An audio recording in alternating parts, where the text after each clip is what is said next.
Hello everyone, Ernest അക്കാഡമിയുടെ പുതിയൊരു വീഡിയോയിലേക്ക് എല്ലാവർക്കും സ്വാഗതം. ഇപ്പോൾ NTPC അണ്ടർ ഗ്രാജുവേറ്റ് ലെവലിന്റെ CBT 1ന്റെ എക്സാം റിസൾട്ട് ഔട്ട് ആയിരിക്കുകയാണ് ഇന്നലെ.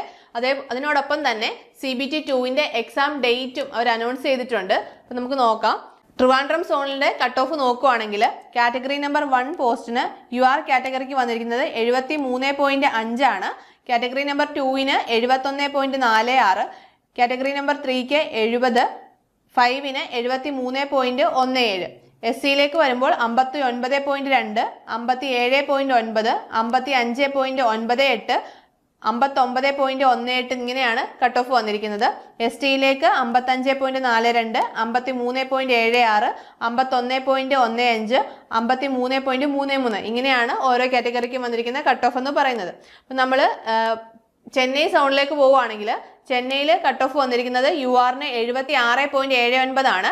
അതേപോലെ പോസ്റ്റ് 2 കാറ്റഗറി നമ്പർ 2ന് വന്നിരിക്കുന്നത് 79.8, 3ക്ക് വന്നിരിക്കുന്നത് 76.8, 4ന് വന്നിരിക്കുന്നത് 71.64, 5ന് വന്നിരിക്കുന്നത് 70.82.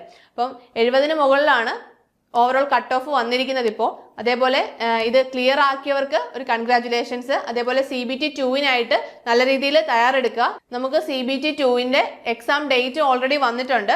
CBT 2ന്റെ എക്സാം വന്നിരിക്കുന്നത് ഒക്ടോബർ മാസം 13-ാം തീയതിയാണ് എക്സാം ഡേറ്റ് വന്നിരിക്കുന്നത്. അപ്പോൾ ഇനി ചുരുങ്ങിയ സമയങ്ങൾ മാത്രമേ നമ്മുടെ മുന്നിലുള്ളൂ. അപ്പോൾ മാക്സിമം എല്ലാവരും ഈ ടൈം മാക്സിമം യൂട്ടിലൈസ് ചെയ്ത് നല്ല രീതിയിൽ ഫോക്കസോടുകൂടി പഠിക്കുക. അപ്പം ഇനിയുള്ള ദിവസങ്ങൾ മാക്സിമം ക്വസ്റ്റ്യൻസ് ഒക്കെ വർക്കൗട്ട് ചെയ്ത് നിങ്ങൾ നല്ല രീതിയിൽ എക്സാമിനായിട്ട് പോവുക. അപ്പം നിങ്ങൾക്ക് എന്തായാലും CBT 2ഉം ക്ലിയർ ആക്കാൻ സാധിക്കട്ടെ എന്ന് ആശംസിക്കുന്നു. അപ്പോൾ നമുക്ക് നമ്മുടെ ഏണസ്റ്റ് അക്കാഡമിയിൽ SSC RRBക്കായിട്ട് ഓഫ്ലൈൻ ബാച്ചസ് ഇപ്പോൾ റണ്ണിങ് ആണ്. അപ്പോൾ നമുക്ക് NTPCയുടെ 2025ന്റെ നോട്ടിഫിക്കേഷൻസ് ഒക്കെ ഉടൻ വരുന്നുണ്ട്. അപ്പം ഇപ്പോൾ എക്സാം ക്ലിയർ ആവാത്തവർ ഒട്ടും തന്നെ വിഷമിക്കേണ്ട കാര്യമില്ല. നിങ്ങളുടെ പ്രിപ്പറേഷൻസ് മുന്നോട്ട് തന്നെ പോവുക. നിങ്ങളുടെ മുന്നിൽ ഒരുപാട് എക്സാംസ് ഇനിയും വരാനുണ്ട്.